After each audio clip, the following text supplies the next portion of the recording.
Technocracy.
We go. Hello, everybody, and welcome to this week's edition of the God Squad Pod. I am, of course, Dylan Neighbor Cruz, the tattooed theologian, and as always, now and forever ad infinitum, I am joined by the incomparable mic drop specialist, December Rose. I'll take that. I'll be the incomparable mic drop specialist and your blackest friend. Welcome back to the God Squad. What's happening, Dylan Neighbor Cruz? Well, we are 9 days past the election. The despondency that I think is a very normal reaction to something like that happening has lifted, and the righteous anger and indignation has started to well up inside. And I'm seeing that on social media. I'm feeling it in myself. I am personally very grateful for the fact that I have a therapist who understands me and knew that I was going to be feeling some kind of way about this shit. So yeah, that's what's going on. But we've had a week. The clown show is in full effect. Well, you know, when you hire a clown, you should expect a circus. And that's right. So the circus has begun with all of these Trump picks. I don't even know where to start. Where you even want to start? You know, JFK is just announced over the Health and Human Resources, or whatever it's called. Health and Human Services. Yes. And so I don't even know. Good Lord. I mean, here's the funny thing about him. There are like a couple of things that he's actually right about. Okay, do tell. Psychedelics, because psychedelics are being used in research at major universities around the country and in other places in the world to treat things like PTSD and depression and stuff like that. Psilocybin mushrooms, ketamine even. The Veterans Administration offers ketamine therapy for PTSD. I have been offered this myself. So wow. In some ways, he's got some stuff that's correct. And then on other things, he is batshit crazy and out there. I saw somebody say, am I going to have to get the vaccines drained from my body now? Drained from your body? Vaccines work and they don't cause autism. That much I know. Well, I do understand folks who are feeling a bit of anxiety, like you expressed, Dylan. Lisa Stevens says that she broke down between appointments today that she is not okay. I want to just tell everybody, look, it's okay to not be okay. You know what? If you got to cry it out, cry it out. If you need to grab a pillow and scream into it, do that. You know what I'm saying? Don't hold it in. It's okay to not be okay. You don't have to gloss over this. You don't have to keep, acting like everything is going to be okay. I believe it's going to be okay, but the truth of the matter is some things for some folks is absolutely not going to be okay. Some things are already not okay for some folks before he got in there, and now they're going to put their foot on the accelerator. So we can expect some things to happen that are not going to be favorable. Lisa said she had a rage cry in her car. I understand. I get it. And Dylan may be able to offer some more, but you're going to, you said you're at a therapist. Are there any other tips that you could offer folks who are feeling, like Lisa is feeling? Because you're right. It is a decade of this. We've been going on this since 2016 and we got until 2028 with this crazy fool. So what do you offer folks like Lisa that are not, taking this too well? I mean, everybody that voted for Kamala is probably not taking it well, but that are just having a hard time getting out of the rut of the election. We're weak from it now. What do you offer? I mean, for me, it helps to talk about it with people, because if I don't talk about it and I just watch the news to prepare for the show or something like that, it can start to feel real heavy.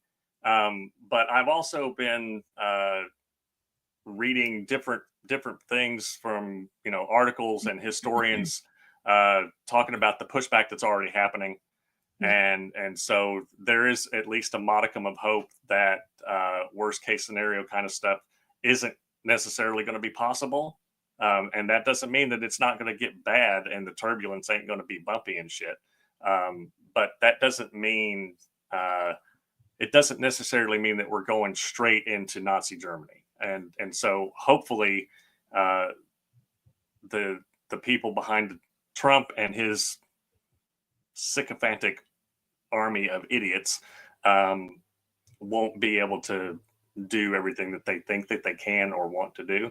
And just on that note, real quick, Matt, could you bring up that graphic for kakistocracy? Here we go, folks. This is what we are facing. Kakistocracy. This is an old word, but it's being made new again. A government that is ruled by the least suitable, able, or experienced people in the state or country. And what we've seen with the pics so far, RFK Jr., Mike Huckabee. I thought he was going to be your fundamentalist for this week. No, he's not going to be, but he's definitely on that list. Mike Huckabee is a guy who wrote a book called Guns, Gods, Grits, and Gravy, and the dadgum government, Gummint, that wants to take them all away. And another book called The 3 C's That Made America Great: Christianity, Capitalism. Oh, fuck, I forgot the other one. But it cornbread. I'm playing. You would think it was cornbread, but it was something else. And I've already definitely colonialism. Probably it might have been colonialism. It was that. He didn't put that in there, but I'm pretty sure that was part of it. So, he's a very unserious person who is in a very serious position, and he is a Christian Zionist. And if you don't remember what that is, see the August 2nd episode of the God Squad pod, in which I talked about John Hagee, who is a Christian Zionist. So K is for kakistocracy, which is a new word in my vocabulary. I'd never heard the word before, but it seems to make sense. It even sounds like it makes sense for what we're watching. We are watching a kakistocracy. That it just, for some reason, that sounds right. John Suarez says the current list of cabinet members seem like a Halloween horror story cast. That sounds about right. That sounds about right.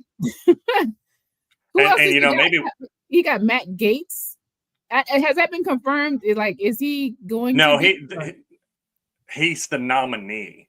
So there's typically the Senate confirmation. There's something called a recess appointment that Trump is trying to do, where they don't need Senate confirmation, so he can just rush these people through. But I don't think that that's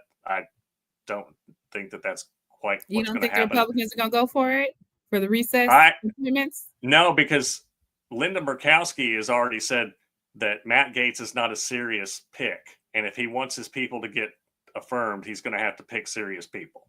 So there are at least some Republican senators that are standing up and going, no, this is some stupidity. Standing on business.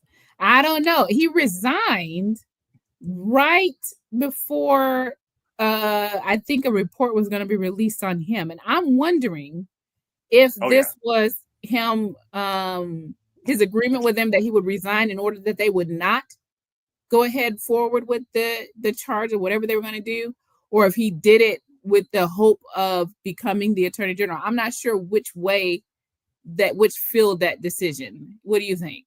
Did he resign just to avoid this? The I think he resigned to avoid the ethics report being released. Yeah.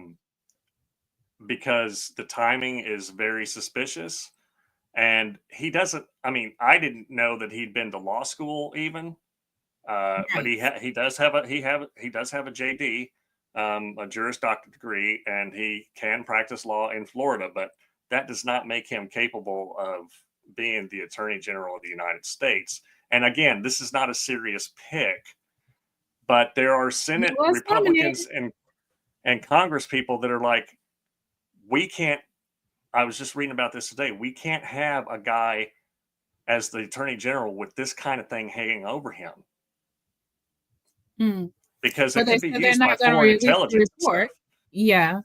They're saying they're not going to release a report. My thing is, isn't that, can we get that by Freedom of Information, or that's not subject to Freedom of Information, that type of report? I saw today that there's a lot of pressure to release the report, and they can do, it's a 5-5 split in the committee. So 5 Democrats, 5 Republicans. The lawyer for the 17-year-old girl in question has said, release the report. She was in high school. We have witnesses. And there are already people in jail for this stuff, by the way. Yeah, he's the only one that's not, as far as I know. He's the only one that's not. And for those that don't know, Matt Gaetz' father is a super wealthy dude who used to be a Florida politician in the Florida State House. And he's already made some things go away for Rapey McForehead. I mean, Matt Gaetz. That was actually trending. I think yesterday. Yesterday, Rapey McForehead was trending. I was like, oh my gosh, now that is a nickname for you. Yeah, well, people have been calling him that for a while now. But yeah, I mean, he's got multiple DUIs and stuff that were made to kind of disappear. And he was telling people on the House floor in Congress that he would crush ED meds and then drink energy drinks so he could go all night long. And he would show pictures on the House floor of the women that he's so-called women that he was having sex with. This is a congressman. He's like, and the only reason he picked him, the only reason Trump picked him is because he's such a sycophant, and that's why we are where we are. So. Also, is it true that Kristi Noem is going to be over the Department of Education? Did I see that? What did she get picked for? She got picked for something. Oh shoot, I can't remember what it was. Or is she Homeland Security? Okay, she's something. All the picks are ridiculous to me. All of them. All the picks are ridiculous. He pulled Fox News hosts to be over the defense. Secretary of Defense. And preview of coming attractions, that guy's our fundamentalist fuckwit of the week. Yeah, because I did a deep dive on that dude today, and oh wow, not nice, not good, not no. But yeah, and not the fundamentalist part, but he doesn't have any kind of experience to be in that role. And people in the defense industry are like, you've got, one of them said, are you fucking kidding me? And another congressman was like, who is that? Like, he didn't even know who he was. Apparently he served in the National Guard. And I want to say thank you to all of our soldiers, wherever you served in whatever branch and however long. But I am not thinking that, listen, my brother did two tours in Iraq in combat. He is a Purple Heart recipient. He almost got blown up. He saved his group there. He received a Purple Heart a couple years back, and then he was had a medical discharge for the heart condition. Apparently, when he went through all of that, it kind of awoke a dormant heart condition that he had that he didn't know that he had. And so his plans were to retire from the military, but because of that heart condition, he could not continue following that explosion. And as much as I revere my brother and respect and honor his service, I don't think he would necessarily be a good pick for that job. Right. Yeah. And I respect my brother and I respect his service and I honor that. But he hasn't led at the level that I think you would need. And for the years, my brother's young, he's still in his 30s. To me, you needed just a little bit more juice, a little more time, a little more seasoning salt on you. You know what I'm saying? A little more. How many people have you led? How many years? What does your record look like? I mean, they plucked this guy literally off the Fox News set. Yeah. Does it make sense to anybody? No, it only makes sense to Trump because everything is about loyalty to him. And one of the other people that we forgot to mention is Tulsi Gabbard, who has been pegged for I believe she's a Russian national intelligence. Oh yeah, she's well. Do you know who John? They actually Bolton call is? her our girl, Tulsi. They call her that on Russian state TV. Now, what were you saying? Do you know who John Bolton is? He used to be neoconservative guy. He was in the Bush-Cheney regime. Back in the day when he was part of the Bush-Cheney regime, there was a video of him circulating at the UN where he was screaming and literally frothing at the mouth about America was the greatest thing ever and exceptional, and we aren't going to kowtow to the UN and all this stuff. He is now the voice of reason, which is mind-blowing to me. But he says that Matt Gaetz and Tulsi Gabbard have to be investigated by the FBI before Senate confirmation hearings can even begin. He goes, because Tulsi Gabbard is definitely a Russian asset. She spouts literal Russian propaganda all the time. And Gaetz, of course, is credibly accused of sex trafficking minors and having sex with minors. Mm-hmm. Mm-hmm. So if John Bolton, a neoconservative war hawk, minion of Satan, is now suddenly one of the voices of reason, that tells you about where we're at with this kakistocracy run by fascist nitwits. Yeah, Baker Payne said she was talking to a friend today, and they both feels the people in the Pentagon will eat this guy alive. Listen, I think this is going to go just about as well as it went last time. Constant turnover, constantly people getting fired by him picking folks and then later on falling out with them for this reason or that reason because they wouldn't do what he wanted them to do or something. And all of a sudden they're a dog. They're the worst thing ever. They're so incompetent. Whatever. I expect this to go about how it went the last time with large portions of turnover and a good healthy portion of them actually getting convicted of crimes. Just like the last time. I would imagine. Yeah. And Kristi Noem is another one of those people. She's got executive experience as the governor of South Dakota. That does not make her qualified to run the Department of Homeland Security, which is a department that I don't think should exist because it sounds pretty damn fascist anyway. Homeland Security. It's pretty close to the fatherland, if you ask me. Well, I'm not sure what all that they do to say that they shouldn't exist. I'm pretty sure it didn't come about until the War on Terror under Bush-Cheney. Yeah, so that it didn't exist before then. So it was, an increase in the surveillance state of the United States and that kind of thing. Okay. What about Rubio, Secretary of State? John Suarez says. I don't know. Again, the whole thing is, if you run the tape on all these people, have no shame, right? Like, right. If you just go back to 2016 about what these people said, especially little Rubio, little Marco Rubio, isn't that what Trump called him, little Marco Rubio? Yeah, little Marco. If you just run the tape on these folks, you know what I'm saying, and then someone says they will invoke the 25th. I actually think that may come at some point. I actually think that most Republicans are hoping beyond hope that it's Vance that ends up being in the White House. So And that's I don't know. I'm actually more worried about Vance than Trump, because Vance is a polished, articulate version.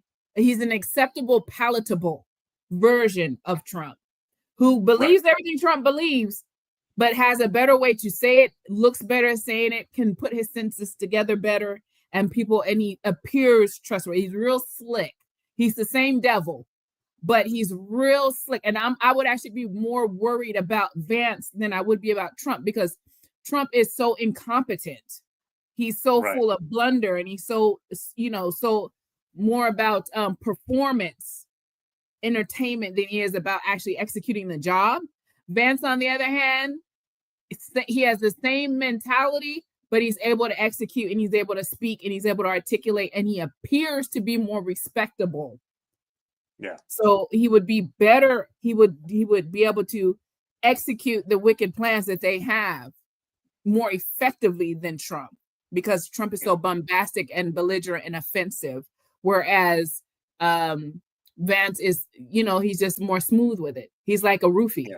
You know what I'm saying? He's like somebody dropping some of your drink. They still have the same plans as the guy who just flat out told you he's going to rape you, but he didn't say it. He's just smooth talking you through the night, Yeah. Well, his makeup game is better than Trump's. That's true. Because he just highlights with a little eyeliner instead of going full on.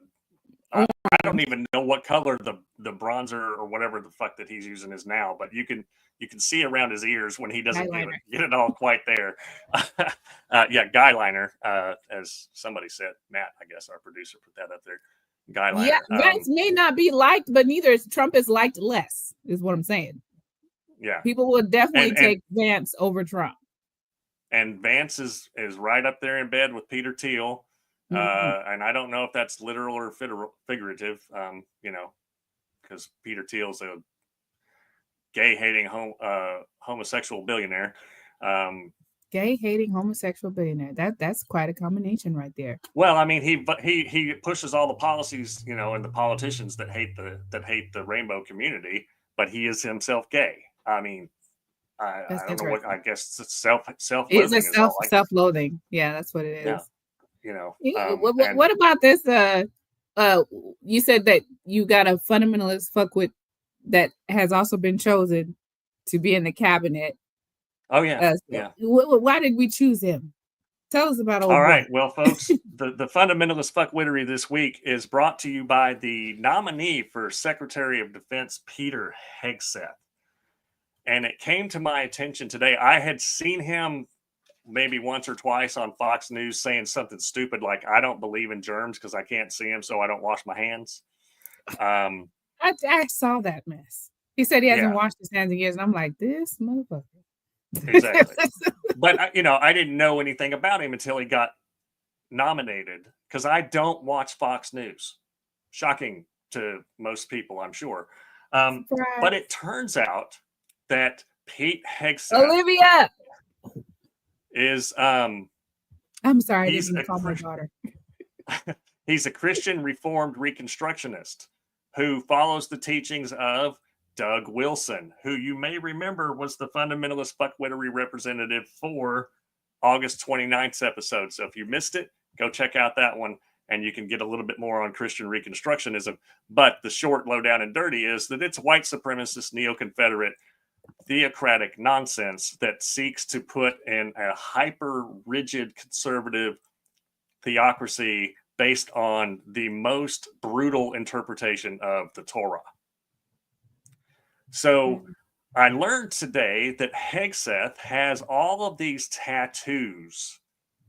And so I reached out to a historian who's an online acquaintance of mine named Dr. Peter Lecoq. And he is an expert on apocalyptic religious movements and medieval Europe. And so he pointed me to an article that he co-wrote with Annika Brockschmidt, a journalist and trained historian. So one of the tattoos he has is a nod by the alt-right to the Knights Templar, and it's a Jerusalem cross. And as Dr. Lukács said, for the alt-right, this doesn't have anything to do with faith and tradition. It has everything to do with hate and hate mongering. And he said, and Thomas Lukács said that the Templars are loved for the same reason that Confederates are, the Nazis are, or any of the laundry list of unlovable losers noted for their bigotry, violence, and hatred are. The hate is the point. The Templars just provide another flavor for it. So on Peter Hegseth's chest, he's got a giant Jerusalem cross, which is associated with the Knights Templar. He also has Matthew 10:34, which is the verse that these yo-yos like to take out of context. They like to lift it out of context to pretend the rest of the gospel doesn't exist, where it says that Jesus said, I didn't come to bring peace but the sword. And he was speaking metaphorically. He absolutely was not talking about picking up a sword and going and righteously killing people the way that this guy Hegseth thinks. And then the most problematic tattoo that he probably has is one that's Latin for Deus Vult, which means God wills it. And during the Crusades, the Crusaders used this to justify murder and atrocities against Muslims and Jews. So he's got that on his bicep. And as Dr. Lukács said, it has always been understood as a call for violent action for blood. So this guy is a Christian nationalist with violent tattoos all over his body who preaches violence. And he is the one who basically got Trump to pardon and clear 3 egregious war criminals, including one that lived 1 county over from where I grew up in Texas. Did he pardon that one who stabbed the guy and then got everybody in a group to take the group picture with the body? Yes, the Navy SEAL guy. And he was on Fox News talking about thank you and all acting all righteous. You literally murdered somebody. Right. And so Hegseth doesn't believe that the United States military should be held accountable for war crimes because, you know, we're America. I want to read a couple of quotes real quick from this guy. And now keep in mind, when I read this, he's nominated to be the Secretary of Defense. The Secretary of Defense can deploy the military. He said in his book, there is no time or room for an insurgency. The left captured the military quickly, and we must reclaim it at a faster pace. We must wage a full frontal assault, a swift counterattack in broad daylight. If we wait for nightfall, they will regroup. If we retreat from the system to rebuild, it's gone. And building another American military is not an option. So he thinks that, you know, the left has captured. And he's called for a crusade in the United States. And now he's saying that the left has captured the military. And Donald Trump has said that he might use the military on U.S. citizens. So think about that for a second. He will. Where the fuck is my... All right, what's happening? There it is. Oh, fuck off. I can't get my pictures to come up.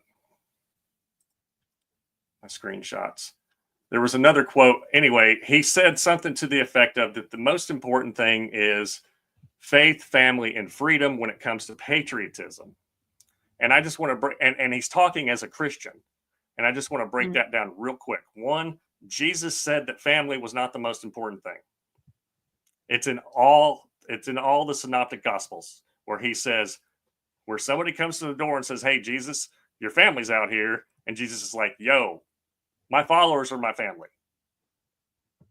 Not so right away, that focus on the family nonsense that Hegseth is spouting is nonsense. Faith, this man would shoot Jesus on the spot for being a brown dude preaching woke stuff. Said, it's a good thing Jesus isn't here. They probably deport him or something. I saw on my social media. Yeah, absolutely. So a brown dude preaching all this woke stuff, because one of Hegseth's major bones of contention is wokeism and DEI in the military. He doesn't think women should be in the military. He doesn't think that trans people should be in the military. He doesn't think that any DEI stuff should be there. And he wants to fire all the 4-star generals in charge because, they're too woke. And then freedom.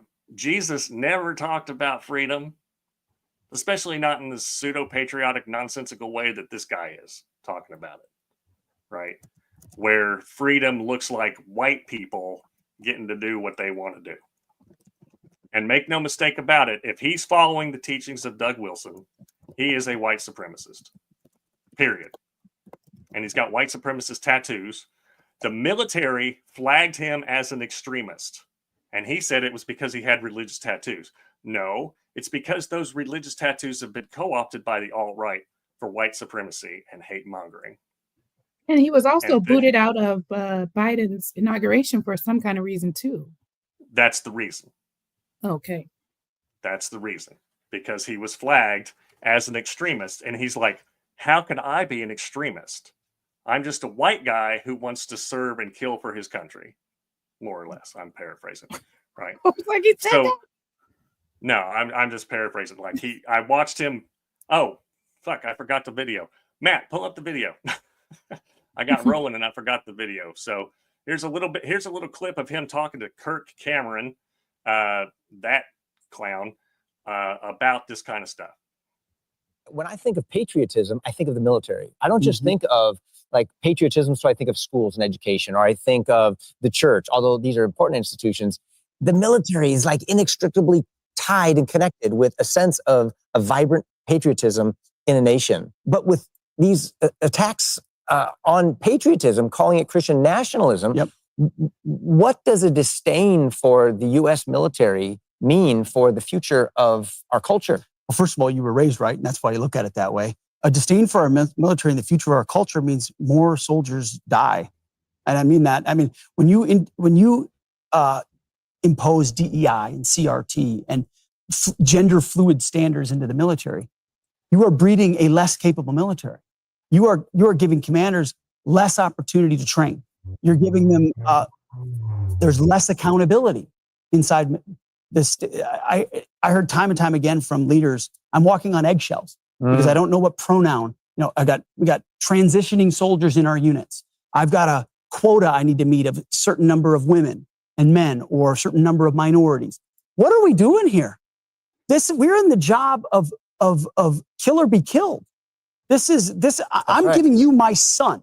You're going to train my son. And then you're going to play games with social engineering inside the units. And you're going to say, well, we need more women in this unit, or we need more of this in that unit. And you're going to get promoted because of this. And I'm telling you, if you don't believe it. I agree, Judy. I call bullshit too. Modern. Yeah, you can stop I call it there. Bullshit. So who the hell is even doing that? So he's using terms like social engineering, which are found throughout Project 2025. But I just want to remind people, and this is very difficult for Christians in America because we are Americans and we live in the country that is the global superpower with the largest military and most expensive military in the history of mankind. Jesus would disdain the American military. Read the Gospels. He was not a fan of giant military empires. He lived under the yoke of a giant military empire. Now, we as Americans, I am a former Marine. I posted a picture of myself in my, what we call Charlies the other day. That was my rite of passage, so to speak. But theologically, it's not the greatest move. The first 300 years of Christian history, Christians didn't serve in militaries, couldn't carry weapons, etc. Right? So these are things that are complicated in the 21st century, and I get that. But to pretend that Jesus would be rah-rah go team military USA military is theologically bonkers. It just is. So for all of those reasons, and I'm sure many more, including the fact that he had an affair with a Fox News producer and got her pregnant.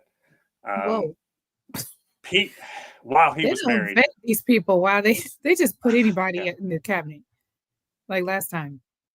That's why this week's representative for fundamentalist fuckwittery of the week is Peter Hegseth, and please God, please, please, please let institutional norms stand so that this clown never gets anywhere near the Pentagon, because the global order can't handle that kind of kakistocracy stupidity. It just can't. That's crazy. Thank you for always taking a deep dive into the whirlpool of bullshit, so we don't have to go. We don't have to go. I didn't realize we had so many people that watch that serve. So I just want to say thank you for your service to Judy Springsteen and Becky Payne. Both of those fine folks have served in our military. And of course, you all know that Dylan Ever Cruz served in the Marines. And so I just thank you to anybody who's listening, who served and who are standing against this bullshit that we're hearing, who are calling BS on this fake patriot, what do you want to call patriotism, this false patriotism. I don't even know what to call it, where I feel like they're using the military and using the country and using the flag as a cover for all the wickedness, the racism, all the things. They're using that as a shield over them. And so you feel like they put people in a position where it's almost like you can't say anything, because if you say anything to them about this, then you're saying something about our country. No, bitch, I'm saying something about you. Right. It has nothing to do with the country that we love and are proud of. It's hard to be proud of it at this time with this president coming in, but I still would not rather be in any other country than this one, at least, right? It's maybe except for Gambia, where my husband is, but every country has its issues. Every country has its problem, and hopefully we can survive the Donald Trump kakistocracy. Did I say that right? I think so. Yeah. Hope we can survive it. But thank you for taking that dive for us. I don't even know what to think about this guy. I'm wondering if he does get confirmed, what's that going to look like for him? It's going to look like a shit have the show. Respect of anybody. And I forgot to mention, I read an article by Jeff Charlotte, who was behind the Netflix documentary The Family, and he did a dive into some of the writings. That Pete Hegseth has a couple books, or maybe more, and he uses that term Western culture a lot, which is a code word for white supremacy. In his writings, and he pretends that he's not an elite, but he went to Princeton and Harvard. So you know how they all that hypocritical thing that JD Vance does, where he's like the elites, the East Coast elites. My dude, you got a degree from Princeton, and then you went to get a graduate degree from fucking Harvard. So I never understood that. I don't understand when someone says the elites. I just take it to me. It's like when someone says woke, it's like when they use these words, it just means with the liberal Democrat. I don't understand what it means, because you'll have, like you said, people that graduated from Princeton, Harvard, and all these, and they'll say they're the elites. Yeah. What are you? What are you? I don't get it. They're just pandering to people who live where he lives in Middle Tennessee and sends his kids to classical Christian education schools, or to the quote unquote working class who doesn't trust East Coast liberals and stuff like that. I don't know. I mean, I went to a state university. I guess I'm not elite enough for him. Not elite enough to be called an elite, I guess. That's right. Yeah. So that's the guy, Peter Hegseth. I would encourage all our listeners, whether you listen live or on the podcast, to call your representative of Congress and say, or in the Senate, and say, do not confirm this man. Do not confirm this man. Call your senator and say, do not confirm this man. Beth says she hopes the Senate won't do it, but eyes are wide open. It's possible, or they may cop out and let them through. I am not. I'll tell you this. I am not going to be surprised no matter what they do. I am not going to be surprised if they just bend over and let Trump have his way with the Senate, the House, or whatever, if they do this recess thing. Now, I think you were right, Dylan. I don't think Murkowski and what's the other one? There's two. There's the two women. I don't think they're going to try to go for it, but there's only two of them. So if everybody else is going for it, who knows? Yeah, Does it have I to don't be know. unanimous? How does that work? I for a can't recount? remember, but I think that it has to be a certain level. But maybe Mitt Romney, Murkowski. He's still there? I thought he was out. Is he out? Oh God, he's not a very good person either. But he's at least in our decent. current climate. He's the voice. He's another one of those voices of sanity. But yeah, I'm not sure. I just hope that if he goes to his confirmation hearing, it's just an absolute disaster for Trump, and then he is told by somebody that you better get somebody with some competency in there with this. Well, the good thing about this is if Matt Gaetz doesn't get through, if there's going to be a silver lining, that means he's just out. Because didn't he resign? He's officially resigned. He's not. Yeah, he has resigned from Congress. He resigned. Yeah. So that seat is open. There's going to have to be a special election or however, whatever. Because he did that so quickly, I'm thinking it's definitely tied to that report more than him potentially becoming the attorney general. I don't know if the Republicans are going to stand by and let Matt Gaetz clown them about becoming the attorney general, but who knows? I also didn't think so many folks would vote for Trump. So, hey, I didn't put it away from me that he might win. I just didn't know, what I'm saying? So whoever the hell knows what they might do, to be honest. Yeah. John Sportskid says, can they use a filibuster in confirmations? I actually believe they can, but I'm not sure if it will come to much. Yeah. See, I'm not real up on the policies and procedures part of that process, so I don't really know. But John says Thune is not afraid of Trump. He is not. I am actually a little surprised that Thune got that. What do you think about that, Dylan? Well, it was a private vote, so they could vote without worrying about Trump knowing who they voted for, which is why Rick Scott got voted out on the first round. Because people weren't scared of Trump. If you don't know who wrote the name down, then or click the box or whatever, then and that's why. So it may be that that dude Thune from South Dakota is some kind of thumb the dike guy for policy, normalcy in policies and procedures, which is what Heather Cox Richardson said. And for those who don't know, she's a historian, American historian, and I posted the piece on my Facebook page. She had some hope after seeing some of the things that were already happening as pushback. So hopefully she's right. That some of these, because Trump wants to destroy the rule of law and international norms when it comes to trade, and the GOP typically wants to keep those things in place. Was her thought on that. Well, we'll see what happens. Yeah. Well, it's about that time. It is about that time. Is there a motherfucker this week? Because nothing's happening this week, so why would there be one? I don't know. There's several motherfuckers, but there was a lot to choose from in the news, but there was some things that I was seeing on social media that I wanted to look to this week. So this motherfucker really ain't got a name as much as it is a theme. So this week's motherfucker is a theme, and this theme is fuck around and find out. Right? All right. So there's some folks post-election that are in find out territory, and we aren't even, the man isn't even in office. I'm just talking about folks who are already finding out what that vote cost them and what it could cost them. And one of the most researched things, this was in the news, and also if you Google it, post-election, I guess people were shocked again that Trump won, and I don't know why they were shocked. My mom said 3 months ago that he was going to win. So shout out to Cleesta Shepherd, my mom, who apparently is a seer and a prophetess. And she said 3 months ago that Trump was going to win.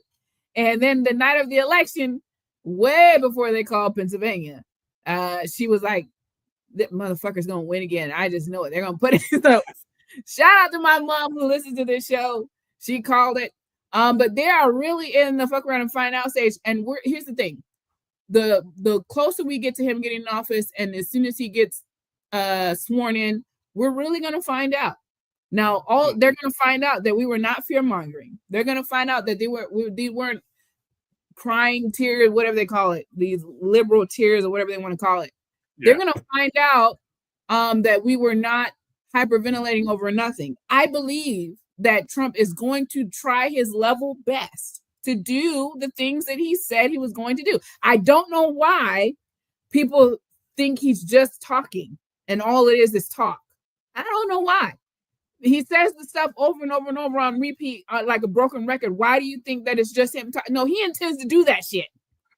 And if he can't get it done, it's not going to be for lack of trying. It'll be because there was maybe a roadblock here, a roadblock there, or some Republican with a conscience and that's halfway decent that might have blocked it, but not because he's not going to try. But people are already finding out what this vote is costing them. And I just got a couple of videos that I want to show for this. And there might be a fuck around and find out segment running through this presidency, because I believe a lot of people are going to find out, especially these corporations who thrive, whose businesses are ran for the most part by immigrants who are undocumented. I don't like the term illegal immigrants, but immigrants who are undocumented. I'm talking about the hospitality industry. I'm talking about the agriculture industry. I'm talking about the construction industry. Understand? I'm talking about the restaurant industry. Okay, the hotels. If they follow through and do the things that clown said he's going to do. Who's the guy they appointed over this immigration thing? This guy who's Holman. If that man, he told the Democrats, get out the way. We're going to do it. We don't care what the price tag is. He's not, you know what I'm saying? He ain't missing words. Yeah. You're going to find out that a lot of these corporations that voted for Trump are going to get hit in the nuts with this mass deportation. Because what you're going to find out is beneath this booming economy that we have and this thriving GDP and all this stuff, is a bunch of immigrants working, doing jobs we don't want to fucking do for pay and under conditions we won't fucking accept. They're gonna fuck around and find out. But there's just a few examples of this. If you could pull up the first one, and I think I got 4 that we're gonna try to get through them.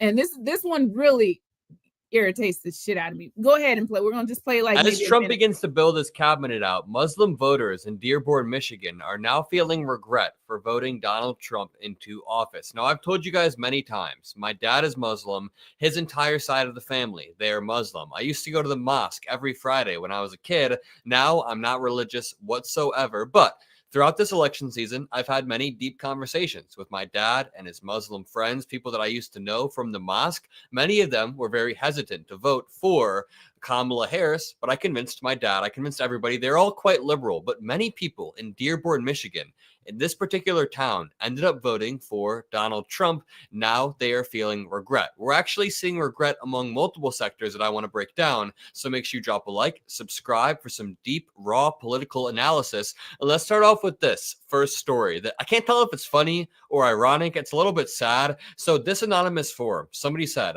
I just voted for him, being Trump, because he's going to kill Obamacare. I'm unemployed and Obamacare effing sucks. I'd rather just have the ACA by itself instead of this communism shit. And then someone replied, Obamacare is the ACA. It is literally keeping you alive. You voted to take away your health care. This dude voted to take away his own health care. Someone said, it's true. Look it up. Why the F do people have 2 different names for it? Obama equals bad and affordable equals good. I hate Democrats. I guess branding really is that simple. But you saw after the election, there was a massive spike, massive increase in the amount of people you'd be surprised. What is a tariff? How many voters are? Did you guys hear that shit? I'm calling this fuck around and find out. This motherfucker is these motherfuckers that are back, because not only the folks. And you can tell me what your thoughts are on this. Not only the Muslims, I wanted to give you some stats on that. Most of the Muslim Americans in this election cast their ballot for the Green Party candidate, Jill Stein, who in the hell knows this woman just pops up every 4 years and runs for president and doesn't do a damn thing but collect money. Okay? She hasn't won ever. She's never even came even close. She'll never fucking win. She just like pops up every 4 years to say, hey, I'm an option. If you don't like them and you don't like them, vote for me. She has been photographed with Putin, though, sitting at a table with a bunch of Russians. I believe she's a Russian plant. Okay. Oh yeah. I'm just gonna say it. I was gonna say it. So 53% cast their ballot for. And listen, I don't care what it looks like. Trump did not win by much. Okay. That's right. He won by a couple, thousand in each swing state or whatever the case. He did not win by much. So 53% of the Muslims cast their ballot for Jill Stein.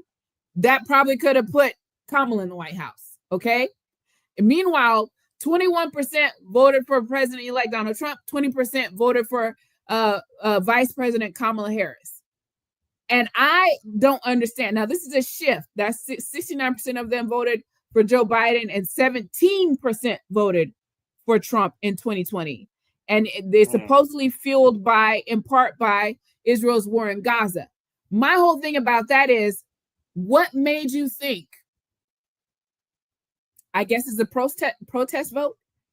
What made you think that voting for someone who will never ever see the White House in her natural lifetime, okay, or in this lifetime or the next, any third party candidate, what made you think that casting a protest vote was going to help the people in Gaza? What made you think that casting a protest vote was going to help Palestinians? What made you think that casting a protest vote would ever help Israel arrive at a two-state solution? What made you think that casting a protest vote was going to help your ass be safer in the United States? Yeah. Or voting for Trump? I don't get it. I watched a video earlier today on YouTube where a guy was saying that most of his family, he's a Muslim, most of his family voted for Trump. And I'm like, okay, it could only be two things. To me, this is my opinion. Either it's the Gaza situation where you're disaffected, or you can't stand the thought of a woman being in leadership because, generally speaking, Muslims are high on the patriarchy. So I don't know what it was, but as far as I'm concerned, y'all about to fuck around and find out. Yeah. And you're already starting to, and as you're going to find out. I don't know how short your memory is or how you forgot that one of the first things that Orange Clown did was do a Muslim ban. I don't know how you forgot that. I don't know why you think that he's going to help you with any goddamn thing. I don't know what made you think that he's going to be better for Palestinians or Muslims in general on any topic, issue that's important to you. I don't know why. There's nothing that he's ever said or done that would lead you to think that. But hey, it's your party. Have fun. The next one. Now this one, I'm trying to remember which one I put as number 2. And fuck around and find out this motherfucker this week. You can play the next video. I think it's the young black gentleman. And I don't even know what to say about this one. Let's see which one is this. Go ahead. More. Watch this. This is my last political post. Okay. Oh girl. Lay it to rest. Let me just tell you guys. I'm not crying happy tears. I'm not going to be apologetic for being excited, because if it was the other way around, all of the Kamala supporters would celebrate. I want to say that first. I'm very relieved because I voted what I believe in, and I felt heavy on my heart that it's the right thing. So knowing that it was the decision the American people made, I'm relieved and I'm very happy. Very, very happy, okay? It's the very first day of finding out the election results. All of us are happy. I'm very happy, but I'm not going to continue to post about it, but I'm also not going to be sorry about it. And I always talked about how my family, sorry, I don't want to make this more than once. I always talked about how my family had different beliefs, my grandma and my mom and my sister,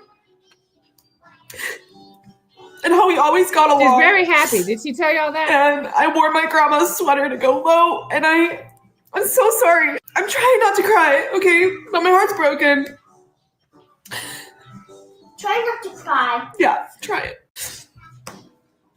My grandma just sent me a very sad text. It broke my heart.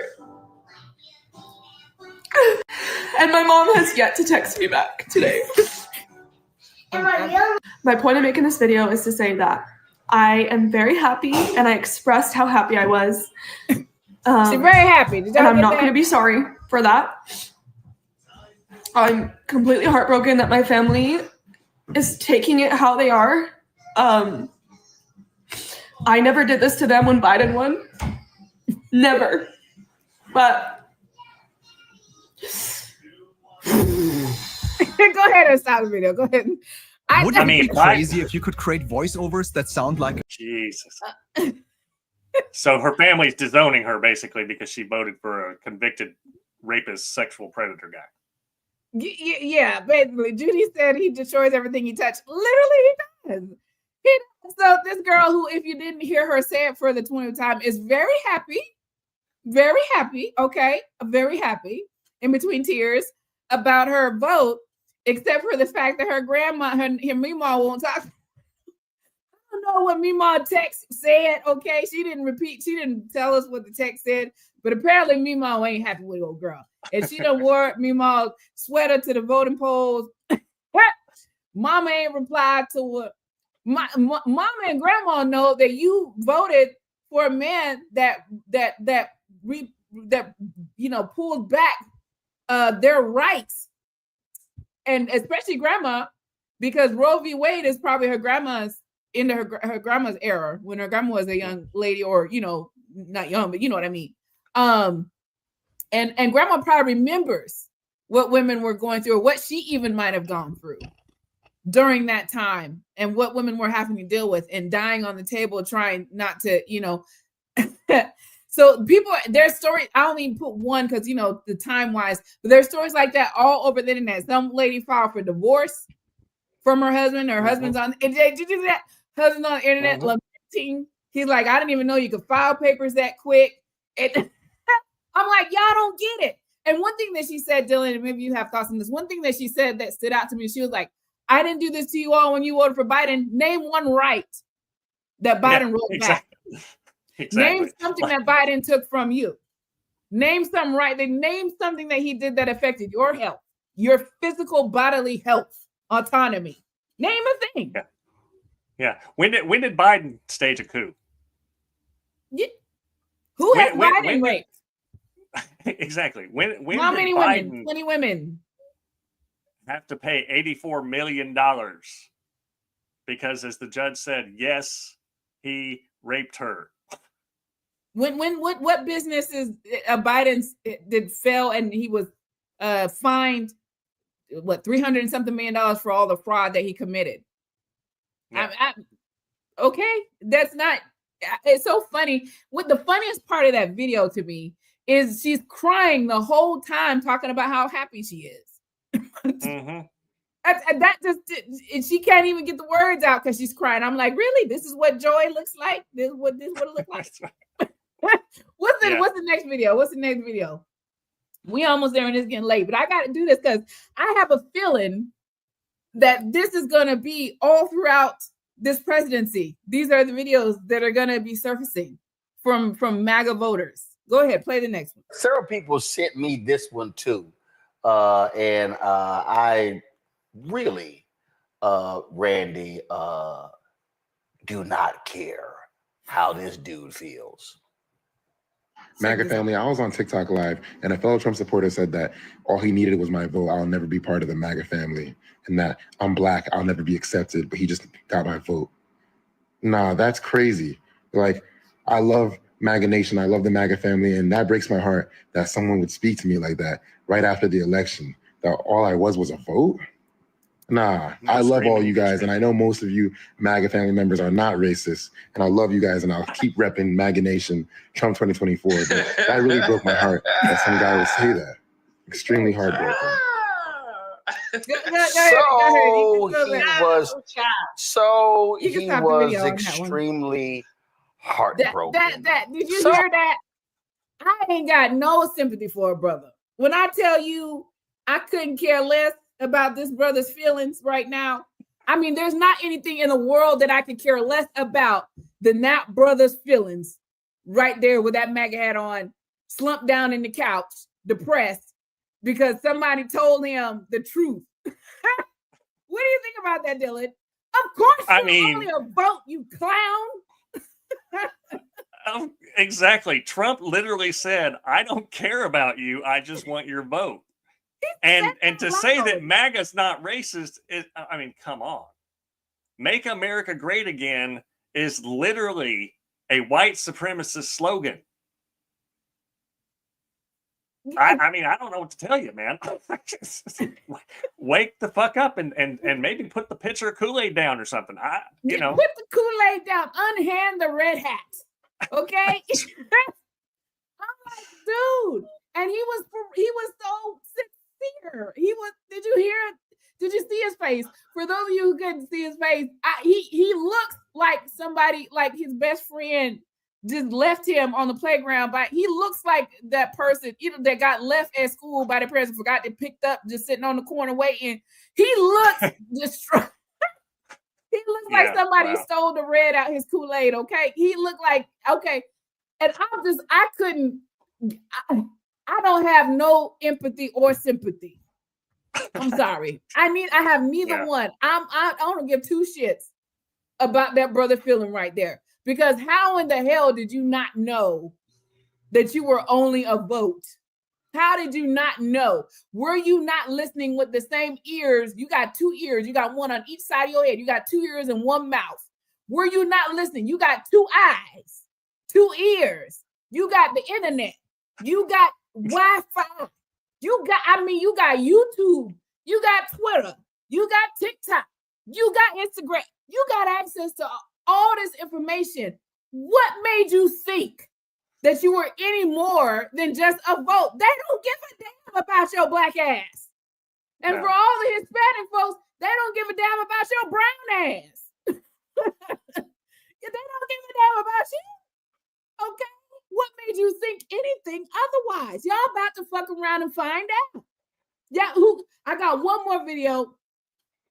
I got one more. They look at X and Rumble. They're looking at something. This is the last one. And check this out. This one is really just, anyway, go ahead. Check this one out. Take America back, baby. Donald J. Trump, man. What's one of your biggest issues? It's probably going to be inflation, because I sell T-shirts and all that stuff. Your T-shirts are made in the USA? No, my blanks, no. See, that's the thing Trump's talking about. If we tax them, hit tariffs, the same item they're making over there will cost the same to make over here. We pay the tariffs. Well, the companies pay the tariffs, not us. China doesn't pay the tariffs. We do when they come in. No, it doesn't work like that. Like if I'm buying 1,000 shirts from China and there's a tariff on it, I'm paying the tariff. Well, no, whoever's getting it imported in is going to pay the tariffs. Yeah. That's what he's I'm saying. paying the tariff. China doesn't pay it. I pay for it. Well, like if I'm the business owner and I buy 1,000 shirts, I see what you're saying. China's not Jolly. So I'm trying to explain. Who pays the tariff? They're paying the tariff. Do you think that? Do you believe that? I was trying to say, because I sell merch as well.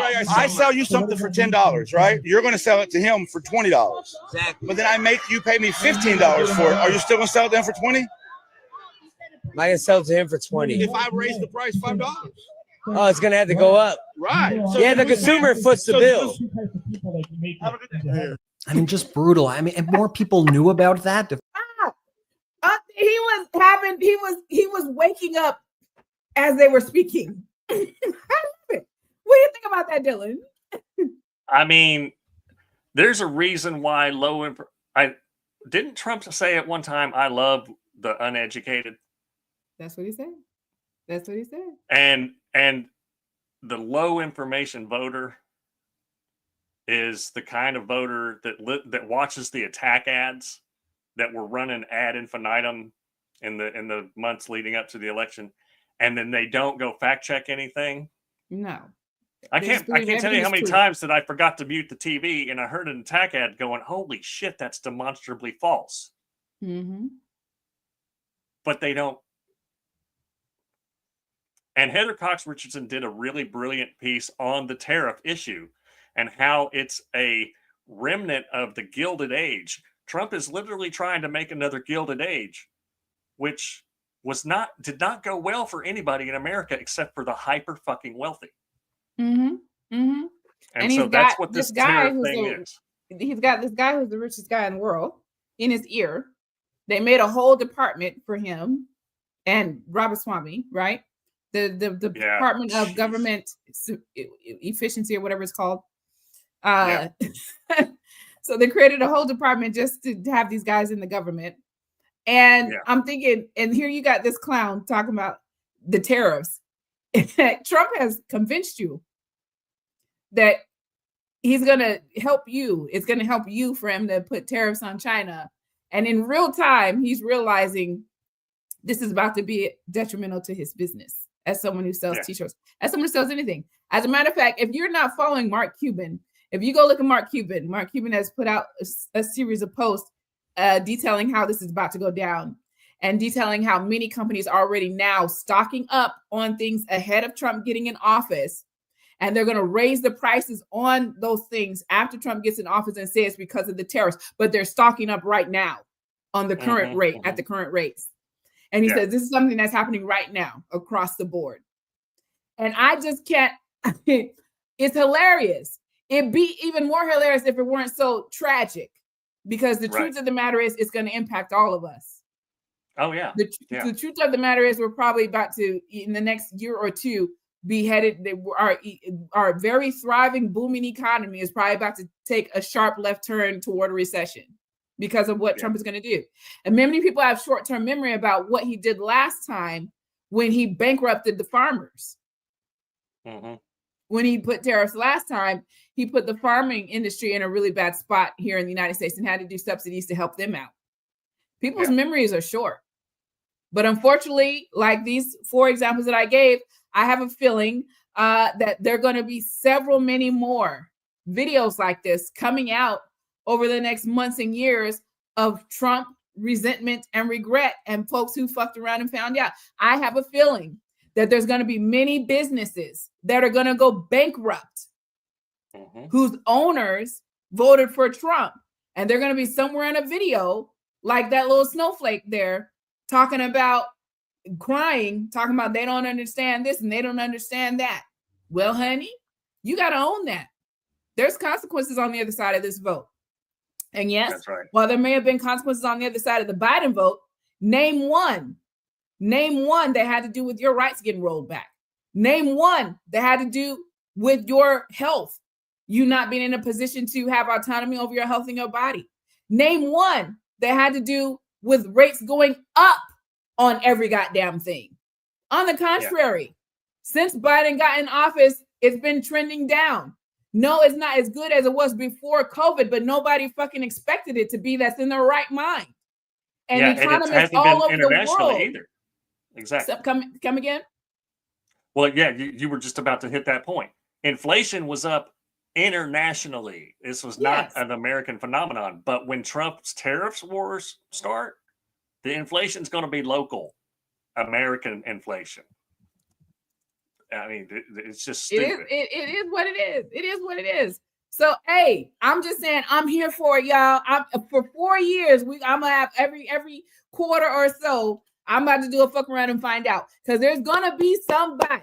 There's gonna be a business. There's gonna be a person. There's gonna be that's gonna get on these social media streets crying about they voted for Trump and what's happened. I'm waiting for them. I'm waiting for the Hispanic community to be in an uproar. Oh yeah. Okay. Because how do you think they're going to carry out this mass deportation? How do you think that's going to happen? It's going to be real racist. Okay? Because how are they going to know? Besides the color of your skin and your accent, how the fuck do you think they're going to know that you're here illegally? There's no paperwork on you. You're not on the books anywhere. So how do you think they're going to pick you out? They're going to start raiding farms. They're going to start raiding factories. They're going to start raiding the hospitality industry. How the hell do you think they're going to carry this thing out? And they're already saying that the prison industry is salivating at this, because there's about to be a boom, baby, in the prison industry. Someone got to house all these folks on their way out of the country. So I'm waiting on those videos, because it's going to be interesting, entertaining, and tragic, unfortunately. Yeah, Anyhow, I saw that same thing on a completely different social media site where she said her cousin was like, I don't care about Obamacare because I get my health care from the Affordable Care Act. And she was like, she had to explain it to him. And it's like and again, Republicans are real good at negative marketing. And that's part of the way we got here. Now, let's see if we can. We're not as good at it, but what we got? We got some good news. We got a little bit of a modicum of good news that's happened this week. December, what was the thing that you wanted to share about that was good news this week? Well, a couple things. One thing is I am happy to see that the Onion the Onion bought InfoWars. That's right. I just think that is so serendipitous. That they got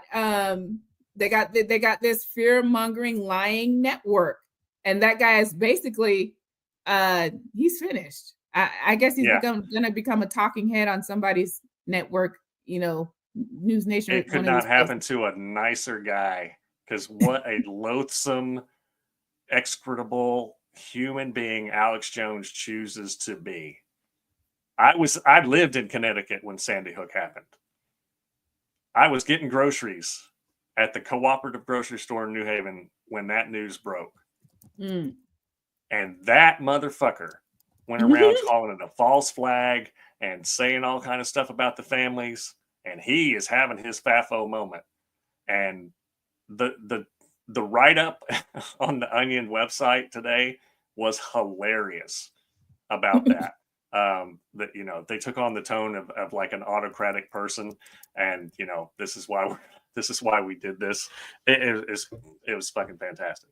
It is fantastic. I love it. I just have two other good news real quick.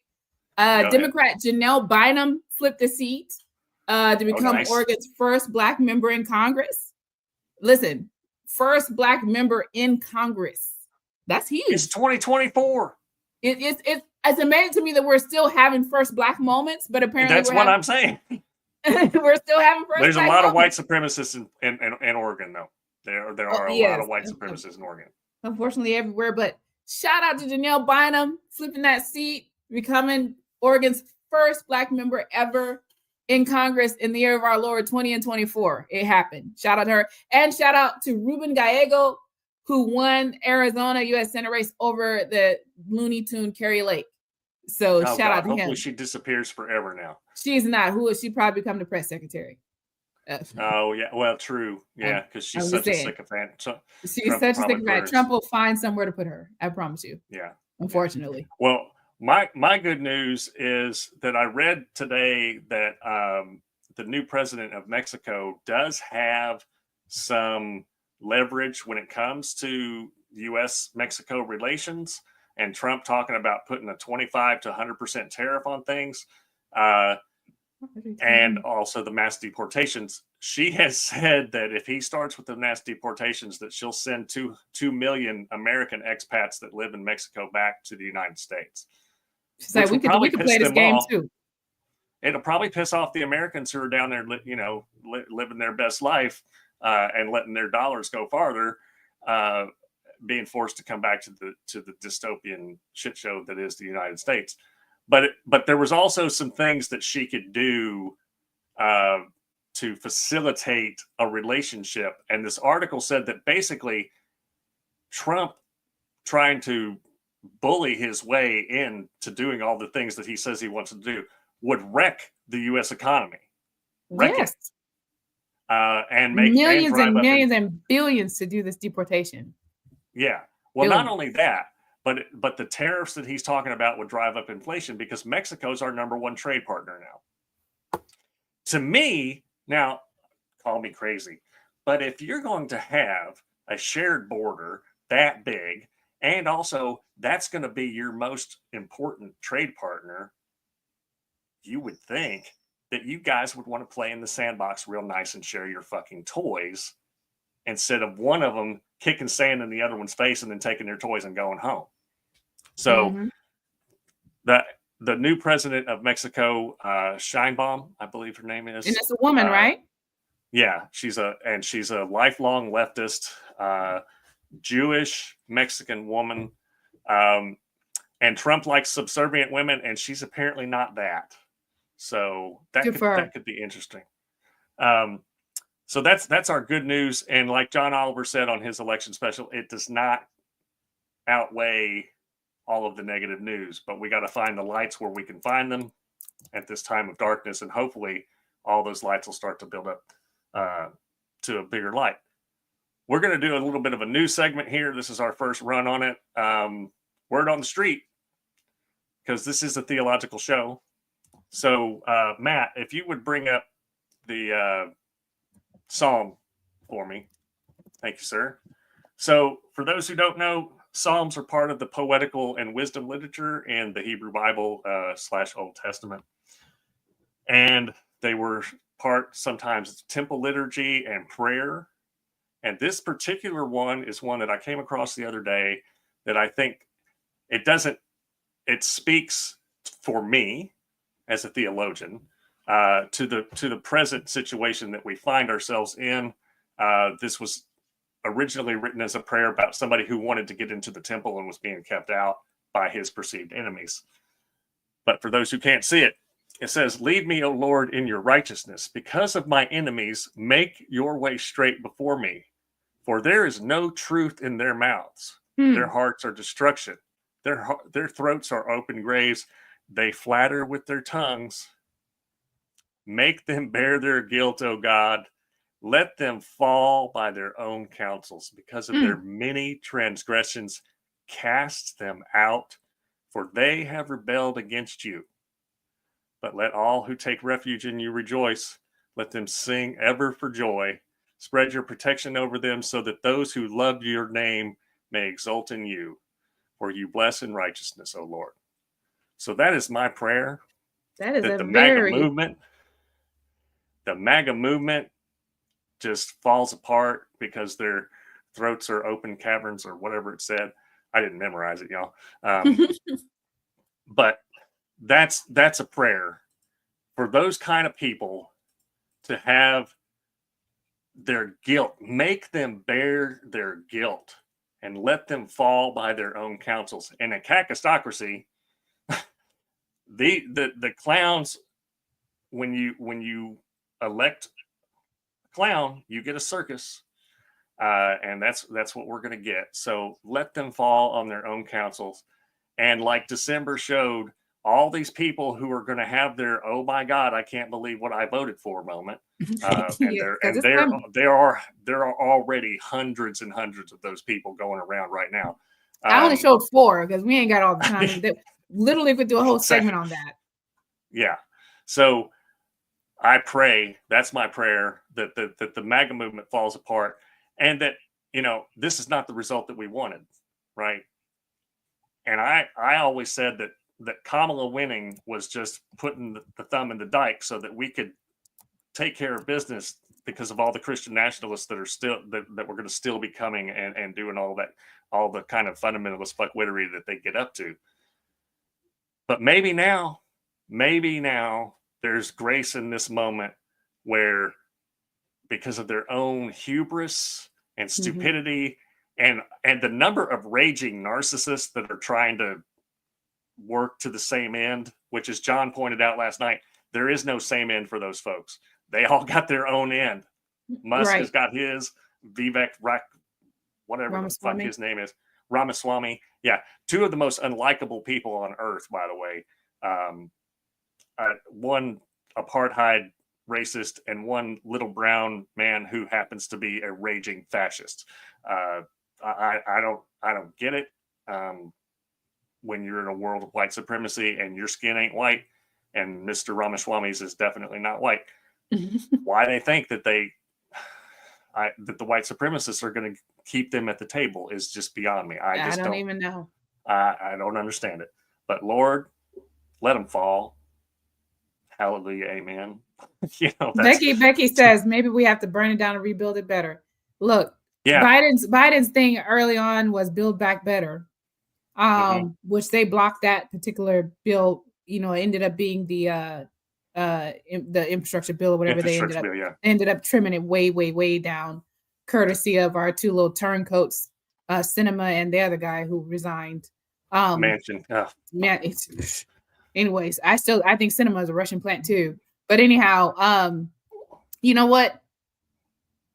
I am believing that when we come out of this, we're going to be a better nation. I have to believe that. I just have to believe that. I believe that Trump's purpose, besides his own wicked purposes that he has in his mind, I believe that his purpose in my mind is to expose America. Not just America, because America as a nation in the international stage is pretty arrogant. To expose America, to expose the faults and the cracks in our system, because he has exploited every crack, every fault line, everything that was based on the honor system should be a law.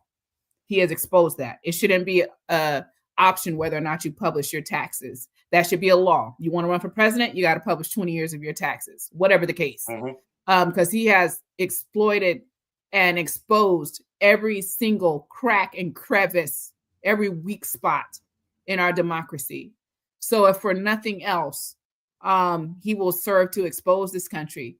And he is, as we speak, exposing the church, as far as the evangelical church and white nationalists, and snatching the covers off of those. They put the hoods away a long time ago, but they replaced them with pulpits and three-piece suits and pretty language. And he is exposing that. He's snatching the covers off that. And it's only going to get more and more apparent.